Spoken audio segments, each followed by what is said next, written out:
Hello friends, welcome to my channel more education junction. मैं हूं अंजुश्री मिश्रा।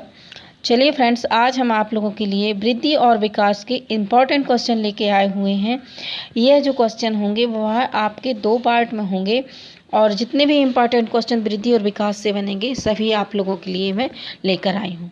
ठीक है फ्रेंड्स, तो दोनों ही पार्ट आप लोगों को देख लीजिएगा। आप लोगों का वृद्धि और विकास का जो चैप्टर होगा वह कंप्लीट हो जाएगा। तो चलिए स्टार्ट करते हैं। वृद्धि का अर्थ है, देखिए फ्रेंड्स, वृद्धि का अर्थ, तो वृद्धि का अर्थ क्या है? आंतरिक और बाह्य अंगों का बढ़ना, केवल बाह्य अंगों का बढ़ना या केवल आंतरिक अंगों का बढ़ना, या शारीरिक व मानसिक रूप से बढ़ना। तो देखिए फ्रेंड्स, जो वृद्धि होती है वह हमारे आंतरिक और बाह्य अंगों का बढ़ना। ठीक है, तो आंतरिक और बाह्य अंगों में वृद्धि होती है। तो राइट ऑप्शन आपका रहेगा ए। नेक्स्ट देख लेते हैं क्वेश्चन नंबर सेकेंड। ठीक है, क्वेश्चन नंबर सेकंड देखिए, विकास में होने वाले परिवर्तन होते हैं। देखिए फ्रेंड्स, विकास में होने वाले जो परिवर्तन होते हैं वह होते हैं आपके रचनात्मक व विनाशात्मक। ठीक है, या इसके रचनात्मक या विनाशात्मक, और डी रहेगा आपका शारीरिक। तो फ्रेंड्स, जो हमारे विकास होते हैं, विकास में जो परिवर्तन होता है वह होता है हमारा रचनात्मक और विनाशात्मक। ठीक है फ्रेंड, चलिए नेक्स्ट पर देखते हैं क्वेश्चन नंबर 3। विकास के क्षेत्र हैं। फ्रेंड्स, मैंने आप लोगों को विकास के आयाम पढ़ाए हुए थे। ठीक है, तो वो जो आयाम होते हैं उन्हीं को हम क्षेत्र भी बोलते हैं, तो इसको हम आयाम भी बोलते हैं फ्रेंड्स। तो आप लोगों को ये जो है वर्ड याद रखने पड़ेंगे कि आयाम या क्षेत्र। ओके, तो दोनों को एक ही बोला जाता है। तो विकास के जो क्षेत्र होते हैं फ्रेंड्स, देखिए, शारीरिक विकास होता है हमारा, वृद्धि होती है हमारे शरीर की आंतरिक और बाह्य। ठीक, और मानसिक विकास भी होता है। ठीक है, और सामाजिक विकास भी होता है, क्योंकि हम समाज में रहते हैं तो सामाजिक क्रियाएं, सामाजिक जो हमारे रीति रिवाज परंपराएं उनको भी जानते हैं। ठीक है, तो हमारा सामाजिक विकास भी होता है। तो यह जो ऑप्शन रहेगा डी, तीनों विकास के क्षेत्र हैं। क्वेश्चन नंबर 4 देखते हैं फ्रेंड्स। हरलाख जो है एक क्वेश्चन आप लोगों को एग्जाम में आता है। देखिए, हरलाख ने के अनुसार सहसावस्था है, तो सहसावस्था कितने से कितने वर्ष है? हरलाख के अनुसार अलग अलग जो शिक्षा शास्त्री हुए, मनोवैज्ञानिक हुए, उन्होंने अपने अनुसार जो है वह सहसावस्था का बताई है। ठीक है, तो यह देखिए, जन्म से 2 वर्ष, या जन्म से 2 सप्ताह, या गर्भाधान से 2 सप्ताह तक, या गर्भावस्था से 2 सप्ताह तक। तो इसका जो राइट ऑप्शन होगा फ्रेंड्स वह होगा बी, जन्म से 2 वर्ष तक। एक मिनट, तो यह होगा फ्रेंड्स जन्म से 2 वर्ष तक।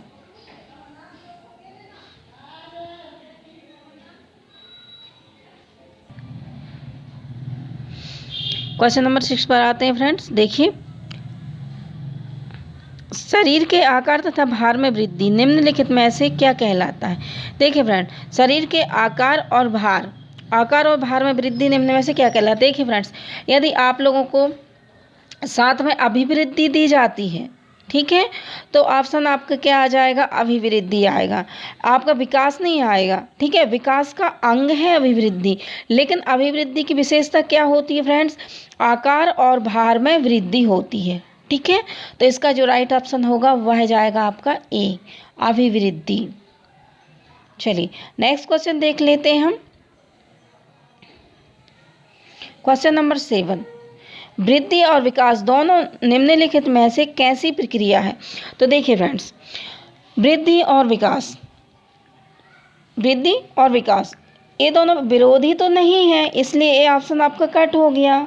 ठीक है, वृद्धि और विकास क्या है? एक दूसरे के पूरक हैं, बिल्कुल सही, और अंतर संबंधित हैं, मतलब एक दूसरे से संबंधित हैं। ठीक, तो ऑप्शन आपका जाएगा ए और सी, दोनों ऑप्शन होगा आपका डी। चलिए नेक्स्ट क्वेश्चन पर देखते हैं फ्रेंड्स। क्वेश्चन नंबर 8, विकास की प्रक्रिया में निम्नलिखित में से क्या होता है? तो जब विकास की प्रक्रिया होती है उसमें क्या होता है? तो देखिए, नवीन विशेषताएं व योग्यताएं प्रकट होती हैं। ठीक, प्रगतिशील प्रक्रिया है। चलिए सी देखिए, निरंतर चलने वाली प्रक्रिया है। तो विकास की जो प्रक्रिया होती है फ्रेंड्स, नवीन विशेषताएं व योग्यताएं प्रकट करती है, सही है। और प्रगतिशील जो है प्रक्रिया है वह भी सही है। और सी है जो निरंतर चलने वाली प्रक्रिया है, यह भी सही है, क्योंकि विकास कभी नहीं रुकता है, विकास जीवन पर्यंत चलता है। वह जो जन्म से लेकर मृत्यु पर्यंत तक विकास जो है वो चलता रहता है। तो ऑप्शन आपका जाएगा उपयुक्त सभी। ठीक है फ्रेंड्स, तो चलते हैं नेक्स्ट देखते हैं। क्वेश्चन नंबर 9 पर आते हैं।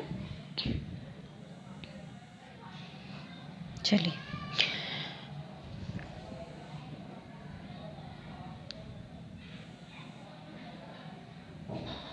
निम्नलिखित में से कौन सा सत्य है। देखिए फ्रेंड्स, निम्न में से कौन सा सत्य है। कोई भी चीज़ यदि आपसे पूछी जाए ना सत्य है, इसके बारे में कौन सी सत्य है।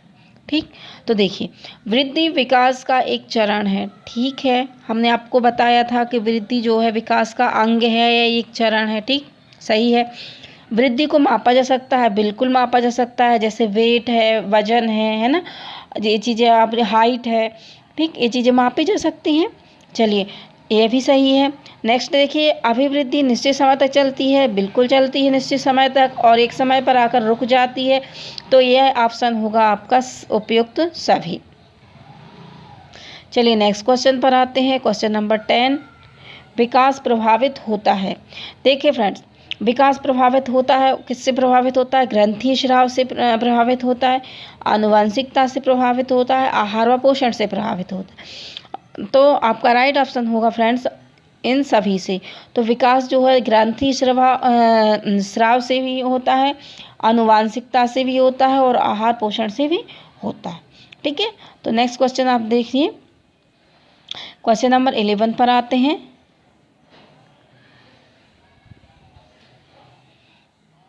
चलिए, क्वेश्चन नंबर 11 देखिए, निम्नलिखित में से कौन सी विकास की अवस्था नहीं है। देखिए फ्रेंड्स, जो आपको पहले जब कोई चीज़ पूछी जाए आपसे कि नहीं है, तो उसमें से कोई एक नहीं होगी, बाकी होगी। ठीक है, तो जो होंगी हम उस पर पहले देखते हैं। ठीक है, तो जन्म पूर्व काल, ठीक, ये भी विकास की अवस्था है, गर्भावस्था, जन्म के पूर्व की अवस्था। ठीक, दूसरी हमारी बाल्यावस्था, बिल्कुल सही है।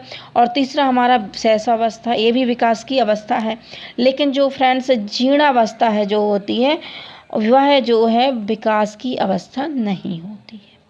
ठीक है फ्रेंड्स, तो सबसे पहले आप लोग देख लीजिएगा कि कौन सी होती है, फिर उसके बाद में होती है उसमें आप टिक कर लीजिए कि ये नहीं हो सकती है। ठीक है, और फिर जो नहीं होती है वो सामने निकल के आ जाएगी। चलिए नेक्स्ट देखते हैं। क्वेश्चन नंबर 12, शारीरिक वृद्धि और विकास कहते हैं। देखिए फ्रेंड, शारीरिक जो वृद्धि होती है और विकास को कहते हैं, क्या कहते हैं। तत्परता कहते हैं क्या, बी अभिवृद्धि कहते हैं, या गतिशीलता कहते हैं, या आनुवंशिकता कहते हैं। तो फ्रेंड्स, शारीरिक वृद्धि और विकास को कहते हैं अभिवृद्धि। क्या बोलते हैं, अभिवृद्धि। ठीक है फ्रेंड्स, देखिए गतिशीलता, तत्परता, आनुवंशिकता ये कुछ नहीं होती है। ठीक है, तो विकास को क्या बोलते हैं, अभिवृद्धि। चलिए नेक्स्ट देखते हैं। क्वेश्चन नंबर 13, देखिए फ्रेंड्स, जितने भी जो हम आपको बता रहे हैं क्वेश्चन, वो किसी न किसी एग्ज़ाम में देखिए आए हुए हैं। यूपी टेट में, सी टेट 2015, मतलब हर क्वेश्चन आपका किसी न किसी एग्ज़ाम से आया हुआ है। तो इसलिए आप लोग इन क्वेश्चनों को ध्यान से सुनिए, और आप लोग खुद देखिए कि आप लोगों से कितने क्वेश्चन आप लोग सॉल्व कर पा रहे हैं। ठीक है फ्रेंड्स, तो चलिए नेक्स्ट क्वेश्चन देखते हैं। क्वेश्चन नंबर 13, तो विकास के किस काल को अत्यधिक दबाव और तनाव का काल कहते हैं। तो कौन सा काल है जिसे अत्यधिक दबाव और तनाव का काल कहा जाता है। तो फ्रेंड्स देखिए, किशोर अवस्था को, जो किशोर अवस्था होती है फ्रेंड्स, अत्यधिक दबाव और तनाव का काल कहा जाता है। और फ्रेंड्स, इसको आंधी तूफान का काल भी कहा जाता है। आंधी तूफान का काल भी किशोर अवस्था को भी कहा जाता है, और दबाव और तनाव का काल भी इसी अवस्था को कहा जाता है, क्योंकि इस अवस्था में किशोर यह तय नहीं कर पाता है कि उसको करना क्या है। ठीक है, उसमें इतना दबाव रहता है कि उसको भविष्य की चिंता होती है। ठीक है, तो उसको उसे तनाव और दबाव का काल भी किशोर अवस्था को कहा जाता है। चलिए नेक्स्ट क्वेश्चन देख लेते हैं। क्वेश्चन नंबर 14, विकास खाली स्थान से खाली स्थान की ओर बढ़ता है। तो देखिए फ्रेंड, विकास जो होता है खाली स्थान से खाली स्थान की ओर बढ़ता है। तो देखिए, सामान्य से जटिल की ओर, बी जटिल से कठिन की ओर। तो जटिल और कठिन में क्या अंतर है? विशिष्ट से सामान्य की ओर, और डी साधारण से आसान की ओर। तो देखिए फ्रेंड्स, ये जो दो वर्डिंग है, जैसे जटिल और कठिन एक ही वर्डिंग है, असाधारण और आसान यह भी एक ही वर्डिंग है। ठीक, और विशिष्ट से सामान्य, तो विकास जो होगा तो वह विशिष्ट से सामान्य की ओर नहीं जाएगा, वह जाएगा सामान्य से विशिष्ट की ओर, क्योंकि पहले बालक छोटी छोटी साधारण चीज़ें सीखेगा। ठीक है, और फिर वो क्या सीखेगा? कुछ विशिष्ट सीखेगा। ठीक है, तो पहले वह साधारण चीज़ें सीखेगा और फिर वह क्या सीखेगा? विशिष्ट चीज़ें सीखेगा, जो उसका लक्ष्य है। ठीक है फ्रेंड्स, तो विकास कैसा होता है? सामान्य से विशिष्ट की ओर। तो आपका ऑप्शन होगा ए। चलिए नेक्स्ट क्वेश्चन पर आते हैं। मानव विकास है, मानव विकास है फ्रेंड्स, देखिए गुणात्मक है। मानव विकास गुणात्मक है, यह कुछ सीमा तक अमापनीय है। ठीक है, कुछ सीमा तक अमापनीय है, या मात्रात्मक और गुणात्मक दोनों है, या मात्रात्मक है।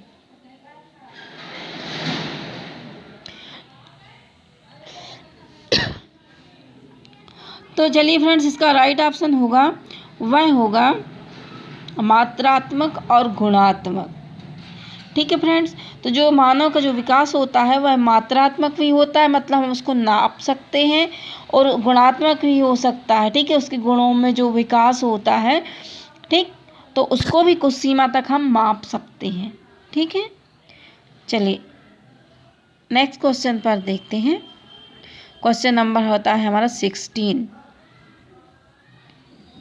विकास शुरू होता है। देखिए फ्रेंड्स, वेरी इंपॉर्टेंट क्वेश्चन है, और इसको 2012 में पूछा भी गया है। ठीक है, 2012 में इस क्वेश्चन को पूछा भी गया है। तो विकास शुरू होता है, इम्पॉर्टेंट क्वेश्चन है। उत्तर बाल्यावस्था से, प्रसव पूर्व अवस्था से, शैशवावस्था से, या पूर्व बाल्यावस्था से। तो विकास शुरू कब से होता है? तो फ्रेंड्स, यह होता है प्रसव पूर्व अवस्था से, मतलब गर्भ अवस्था से यह विकास जो है शुरू हो जाता है। ठीक है, तो ये क्वेश्चन आपसे बनेगा और आप लोग डेफिनेटली क्वेश्चन नहीं भूलेंगे। ठीक है, जिन्होंने विकास और अभिवृद्धि बहुत अच्छे से समझ ली है, और जो भी मेरे भाई बहन हैं वह आज का जो वीडियो देख रहे हैं, और उन्होंने मेरे पहले जो वीडियो नहीं देखे, अभिवृद्धि और विकास का जो चैप्टर नहीं देखा है, वह आप लोग प्लेलिस्ट में जाके देख लीजिएगा। तो आपको बिल्कुल पूरा मैंने सरल शब्दों में पढ़ाया है, आप लोगों को कंप्लीट हो जाएगा, और आप लोग एक भी क्वेश्चन आप लोगों का क्वेश्चन जो है, एक भी क्वेश्चन आप लोगों से ऐसा नहीं रहेगा जो आपसे बने ना।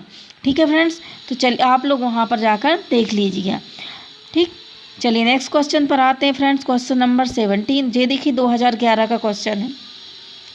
मतलब ऐसा कोई क्वेश्चन नहीं है जो किसी न किसी एग्ज़ाम में आप लोगों को पूछा नहीं गया हो। देखिए, चलिए, अवधारणा का विकास मुख्य रूप से खाली स्थान का हिस्सा है।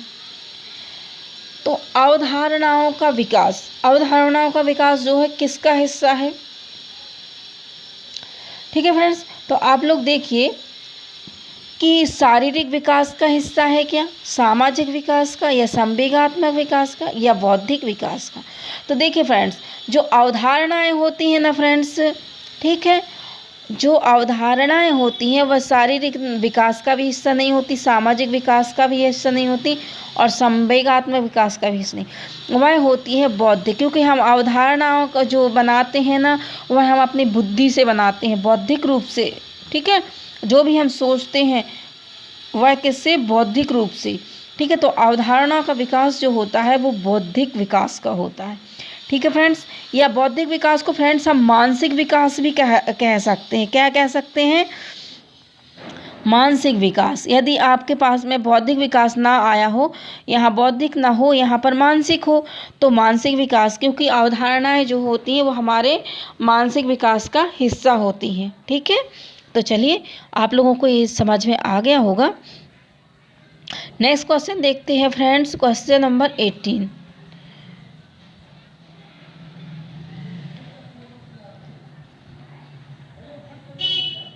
क्वेश्चन नंबर 18 देखिए फ्रेंड्स, बालक का प्रारंभिक विकास मुख्यतः किस पर निर्भर है। जब बालक का जो प्रारंभिक विकास होता है शुरू में, स्टार्टिंग में, तो वह मुख्यतः किस पर निर्भर करता है। तो देखिए, माता पिता पर निर्भर करता है, या वातावरण या परिवेश पर निर्भर करता है, या विद्यालय का वातावरण है, या समाज पर निर्भर करता है। तो बताइए फ्रेंड्स किस पर मतलब निर्भर करता है। तो आप लोग इसको कमेंट्स बॉक्स में बताएंगे कि यह इस पर निर्भर करता है। हम आपको यह क्वेश्चन का आंसर नहीं बताएंगे। आप लोग कमेंट्स करके बताइए कि जो बालक का प्रारंभिक विकास किस पर निर्भर करता है। जी देखिए, एमपी टेट, जो एमपी टेट 2011 में एग्ज़ाम हुआ था ना आपका, एमपी टेट का, ये देखिए 2011 का जो क्वेश्चन है। तो इसलिए आप खुद इसको क्वेश्चन को सॉल्व करके आप खुद बताएंगे कि यह कमेंट्स बॉक्स में बताएंगे कि जो एमपी टेट देखिए 2011 लिखा हुआ है ना, 2011 का जब हुआ था एमपी टेट का, उसका जो क्वेश्चन है। ठीक है, तो आप लोग खुद बताइए कि यह किस पर निर्भर करता है, बालक का जो प्रारंभिक विकास होता है। ठीक है फ्रेंड्स, चलिए नेक्स्ट क्वेश्चन देखिए फ्रेंड्स, क्वेश्चन नंबर 19। निम्नलिखित में से क्या बच्चों के सृजनात्मकता के विकास में सहायक नहीं है। देखिए, सृजनात्मकता के विकास में सहायक नहीं है, क्या सहायक नहीं है। ठीक है, इस पर आप लोग बहुत विशेष ध्यान रखिएगा, क्या सहायक है या नहीं है। ये नहीं देख नहीं पाता है कभी कभी एग्जाम में। ठीक है, तो देखिए खेल बिल्कुल सही है, सृजनात्मकता में खेल सहायक है। ठीक है, भाषण सृजनात्मकता की बात कर रहा है, वो भाषण। ठीक है, कहानी लेखन निर्माण संबंधी क्रियाएं। देखिए फ्रेंड्स, खेल मतलब खेल खेल में हम बहुत सी चीज़ों का निर्माण कर लेते हैं। ठीक है, कहानी लेखन तो वो है ही, वो सृजनात्मकता है, दिख रहा है कि लेखन। ठीक, और निर्माण आप लोगों को पता है, निर्माण संबंधी क्रियाएं भी हैं। ठीक, तो ये तो विकास, सृजनात्मक विकास में सहायक, क्योंकि सृजनात्मक मतलब जो हम खुद से निर्माण करते हैं, बनाते हैं, जो बालक है ना वह है सृजनात्मक। लेकिन जो भाषण होता है फ्रेंड्स, भाषण जो है वह सृजनात्मक विकास में सहायक नहीं है।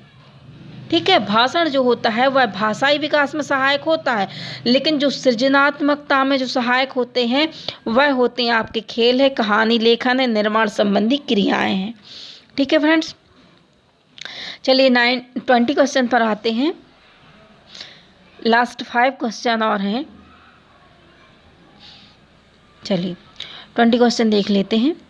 विकास के संदर्भ में निम्नलिखित में से कौन सा कथन सत्य नहीं है। देखिए फ्रेंड्स, जो नीचे दिए गए हैं ना, वह कौन सा वो है कथन है जो है वह जो सत्य नहीं है। तो चलिए इसको देख लेते हैं। देखिए कौन सा कथन सत्य नहीं है। देखिए, विकास की प्रत्येक अवस्था के अपने खतरे होते हैं, वह क्या पूछ रहा है, सत्य नहीं है। ठीक है, तो विकास की प्रत्येक अवस्था के खतरे होते हैं। ठीक, विकास उकसाने बढ़ावा देने से नहीं होता। विकास उकसावे और बढ़ावा देने से नहीं होता। विकास सांस्कृतिक परिवर्तनों से प्रभावित होता है, बिल्कुल होता है सांस्कृतिक परिवर्तनों से प्रभावित। ठीक, विकास की प्रत्येक अवस्था की अपनी विशेषताएं होती हैं, जी बिल्कुल होती हैं। हर विकास जितनी भी अवस्थाएं सबकी अपनी विशेषताएं होती हैं। ठीक, तो सबसे पहले विकास के प्रत्येक अवस्था के खतरे बिल्कुल होते हैं। देखिए, जो आपका राइट ऑप्शन जाएगा वह जाएगा बी पर। देखिए, विकास उकसाने या बढ़ावा देने से नहीं होता। ठीक है, तो यह जो है यह क्या है, सत्य नहीं है, क्योंकि विकास उकसाने और बढ़ावा देने से होता है। ठीक है, उकसाने मतलब हम किसी को प्रेरणा दे रहे हैं, किसी को बढ़ावा दे रहे हैं, तो वह वहाँ विकास होगा उसका। लेकिन क्या बोल रहा है, नहीं होता, तो यह आंसर आपका गलत है, क्योंकि विकास जो है उकसाने और बढ़ावा देने से होता है। ठीक है, सांस्कृतिक परिवर्तनों के प्रभाव से भी होता है और प्रत्येक अवस्था की अपनी विशेषताएं भी होती हैं। तो यहाँ आपका राइट ऑप्शन होगा बी, क्योंकि उकसाने और बढ़ावा देने से होता है विकास। ठीक है, और इसमें लिखा है नहीं होता, तो इसलिए यह कथन क्या है, असत्य है। नेक्स्ट क्वेश्चन देख लेते हैं फ्रेंड्स। क्वेश्चन नंबर 21 पर आते हैं। चलिए, क्वेश्चन नंबर 21, खिलौनों की आयु। ठीक, खिलौनों की आयु किसे कहा गया है, पूर्व बाल्यावस्था को कहा गया है, या उत्तर बाल्यावस्था को, या शैशवावस्था को, या उपयुक्त में से सभी को। बताइए फ्रेंड्स, खिलौनों की आयु किसे कहा गया है। तो यह कहा गया है फ्रेंड्स पूर्व बाल्यावस्था को। पूर्व बाल्यावस्था को मतलब 3 से 6 वर्ष की जो अवस्था होगी वह पूर्व बाल्यावस्था होगी, और इसी अवस्था को खिलौने की आयु भी कहा गया है। ठीक है फ्रेंड्स, तो चलिए नेक्स्ट क्वेश्चन पर आते हैं। क्वेश्चन नंबर 22, निम्नलिखित में से कौन सी पूर्व बाल्यावस्था की विशेषता नहीं है। तो फ्रेंड्स, नहीं है के लिए हमें इतना याद होना चाहिए कि बाल्यावस्था की विशेषताएं कौन सी हैं। तो सबसे पहले देखिए, हम क्या कर लेते हैं कि हम देख लेते हैं कि कौन सी बाल्यावस्था की विशेषताएं हैं। तो देखिए, खेलने की अवस्था, क्योंकि बाल्यावस्था की विशेषता है पूर्व बाल्यावस्था की, बच्चा छोटा रहता है, खेलता रहता है। ठीक है, प्रश्न करने की अवस्था है, छोटा बच्चा है वो बहुत प्रश्न करता है क्योंकि जिज्ञासु होता है, तो पूर्व बाल्यावस्था की है। अनुकरण करने की, छोटा बच्चा है, 3 से 6 वर्ष का बच्चा रहेगा, ठीक है, तो वह उसमें अनुकरण की भी अवस्था कहा जाएगा, क्योंकि हर चीज़ को वह क्या करता है, अनुकरण करता है, दोहराता है। ठीक है, लेकिन दल समूह में रहने की जो अवस्था होती है फ्रेंड्स, वह जो अवस्था है वह पूर्व बाल्यावस्था की विशेषता नहीं है। यह जो है वह उत्तर बाल्यावस्था की विशेषता है, दल समूह में रहने की अवस्था। ठीक है फ्रेंड्स, चलिए नेक्स्ट क्वेश्चन पर आते हैं। Question number 23। चलिए देखिए फ्रेंड्स, इंपॉर्टेंट क्वेश्चन है। ठीक है, क्योंकि क्वेश्चन को ऐसे घुमा के पूछा जाता है जब एग्जाम में पूछते हैं। देखिए, आरटेट मतलब राजस्थान की जो है टेट एग्जाम हुआ था 2011 में, तो उसमें यह क्वेश्चन पूछा गया था। देखिए, उत्तर बाल्यावस्था में बालक भौतिक वस्तुओं के किस आवश्यक तत्व में परिवर्तन समझने लगते हैं। तो जब उत्तर बाल्यावस्था होती है वह होती है फ्रेंड्स 6 से 12 वर्ष का जो बच्चा होता है वह कहलाता है उत्तर बाल्यावस्था का बालक। ठीक, तो भौतिक वस्तुओं के किस आवश्यक तत्व में परिवर्तन समझने लगता है। तो देखिए फ्रेंड्स, वह द्रव्यमान है ना, संख्या, ठीक है, द्रव्यमान और संख्या, द्रव्यमान संख्या और क्षेत्र, किसमें समझने लगता है अंतर। तो वह समझने लगता है फ्रेंड्स द्रव्यमान, ठीक है, उसका द्रव्यमान में भार क्या है, उसका संख्या में की कितनी संख्या है, ठीक है, और क्षेत्र के बारे में वह समझने लगता है। तो उत्तर बाल्यावस्था में बालक जो होता है इन भौतिक वस्तुओं के बारे में वह जानने लगता है। ठीक है फ्रेंड्स, तो आई होप आप लोग एक एक चीज़ कॉन्सेप्ट यदि आप लोगों को क्लियर रहेंगे, क्वेश्चन कभी गलत नहीं होंगे। ठीक है ना फ्रेंड्स, यदि कॉन्सेप्ट आप लोग क्लियर नहीं है तो क्वेश्चन में आप हमेशा कंफ्यूज रहोगे। चलिए नेक्स्ट क्वेश्चन पर आते हैं। Question number 24। देखिए फ्रेंड्स, यह भी आरटेट में पूछा गया है, आरटेट एग्ज़ाम में पूछा गया है, राजस्थान का टेट एग्ज़ाम में। तो विकास का अर्थ, अब देखिए फ्रेंड्स, हमने आपको विकास का अर्थ पढ़ाया है, आप लोग खुद देखिए कि परिवर्तनों की उत्तरोत्तर श्रृंखला विकास का अर्थ क्या होता है। ठीक है, तो अभिप्रेरणा के फलस्वरूप होने वाले परिवर्तनों की उत्तरोत्तर श्रृंखला, या सी है देखिए अभिप्रेरणा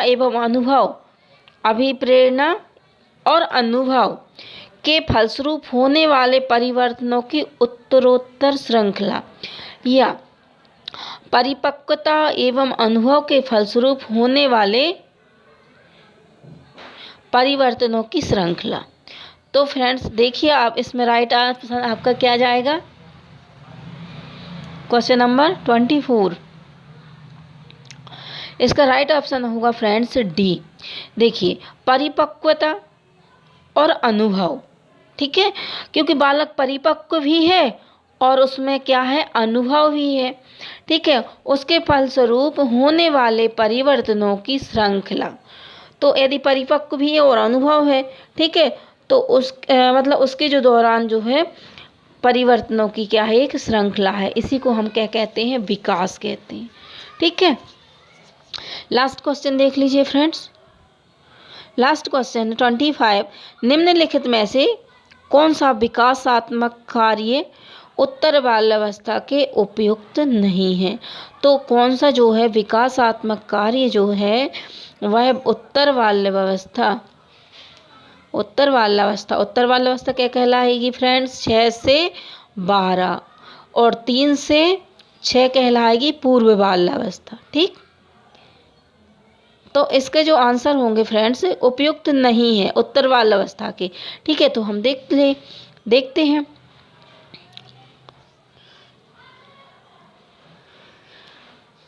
देखिए सामान्य खेलों के लिए आवश्यक शारीरिक कुशलताएं सीखना, बच्चा रहता है 6 से 12 वर्ष का, वो सीखता है शारीरिक कुशलता है। ठीक है, खेलों के लिए आवश्यक। ठीक, व्यक्तिक आत्मनिर्भरता प्राप्त करना, यह भी सीख लेता है वह। ठीक है, व्यक्तिक आत्मनिर्भरता प्राप्त करना, और अपने हम उम्र बालकों के साथ रहना भी सीख लेता है। छोटा बच्चा है, ज़्यादा बड़ा नहीं है, 6 से 12 वर्ष का बच्चा है, तो वह अपने हम उम्र जो बालक होते हैं उसकी बराबरी के उनके साथ रहना भी सीखना। ठीक है, लेकिन उसका जो है आत्मनिर्भरता प्राप्त करना भी, वो बहुत से काम खुद से करना सीख लेता है ना, तो आत्मनिर्भर हो जाता है कुछ कार्यों के लिए। लेकिन पुरुषोचित और स्त्रियोचित सामाजिक भूमिकाओं को प्राप्त करना, यह नहीं कर पाता है बच्चा। ठीक है, बच्चा छोटा है तो ये चीज़ें वह नहीं करता। पुरुषोचित या स्त्रियोचित सामाजिक भूमिकाओं को प्राप्त करना, तो यह जो आपका आंसर रहेगा यह जाएगा बी पर। ठीक है फ्रेंड्स, तो आई होप आप लोगों के लिए क्वेश्चन मेरे अच्छे लगे होंगे। कमेंट्स में आप लोग कमेंट्स करके बताइएगा आपको ये क्वेश्चन कैसे लगे। ठीक है फ्रेंड्स, और जो भी मेरे नए भाई बहन हैं वो मेरे चैनल पर यदि पहली बार आए हैं तो प्लीज़ सब्सक्राइब कर लीजिए, क्योंकि जितने भी जो भी क्वेश्चन रहेंगे, इम्पोर्टेंट क्वेश्चन रहेंगे, मैं आप लोगों को कराने वाली हूँ इसी में। ठीक है फ्रेंड्स, तो चलिए